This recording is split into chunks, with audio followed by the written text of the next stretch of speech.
IIT, NIT और IIT की counselling शुरू। जानिए एडमिशन का वो गुप्त गणित जो कोई कॉलेज नहीं बताएगा। नमस्कार, आप देख रहे हैं टीवी 12। मैं हूं आपके साथ अपराजिता सिंह। आज देश के लाखों परिवारों की धड़कनें तेज है क्योंकि जेई एडवांस का रिजल्ट आ चुका और देश की सबसे बड़ी काउंसलिंग यानी जोसा का शंखनाद हो चुका है।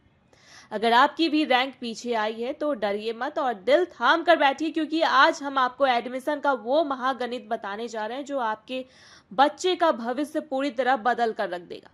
बहुत से बच्चे और माता पिता यह सोचकर हिम्मत हार जाते हैं कि रैंक खराब है तो अच्छे कॉलेज का सपना टूट गया। लेकिन आज हम आपको बताएंगे कि कैसे 1 लाख और 2 लाख रैंक वाले छात्र भी सही दांव खेलकर देश के टॉप सरकारी संस्थानों में अपनी सीट पक्की कर सकते हैं। जेई एडवांस 2026 का परिणाम जारी होने के साथ ही जोसा काउंसलिंग की खिड़की खुल चुकी है। इस बार कुल 56,880 अभ्यर्थी सफल घोषित हुए हैं, जिसमें करीब 46,000 छात्र और 10,000 से ज्यादा छात्राएं शामिल हैं। लेकिन इस बार का सबसे बड़ा झटका यह है कि आईआईटी की कट ऑफ पिछले साल के मुकाबले काफी ऊपर भाग सकती है, क्योंकि प्रश्न पत्र के पैटर्न और माइनस मार्किंग में कमी की वजह से बच्चों ने जमकर नंबर बटोरे। ऐसे में फिजिक्स के जाने माने शिक्षक इंजीनियर पीयूष कुमार ने साफ साफ आगाह किया है कि केवल आईआईटी के टैग के पीछे अंधा होकर मत भागिए। अगर आईआईटी में कोई ऐसी ब्रांच मिल रही है जिसमें आपका बिल्कुल मन नहीं है तो उससे लाख गुना बेहतर है कि आप देश के टॉप एनआईटी में कंप्यूटर साइंस या इलेक्ट्रॉनिक्स जैसी दमदार ब्रांच को चुनें। संस्थान का नाम और मनपसंद शाखा के बीच सही संतुलन बनाना ही समझदारी है, वरना बाद में पछताना पड़ सकता है।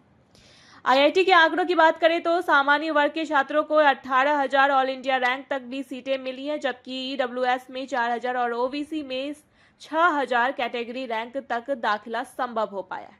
लेकिन असली खेल तो एनआईटी और आईआईटी की सीटों पर होता है, जहां दाखिला पूरी तरह से जेईई मेन की रैंक पर टिका है।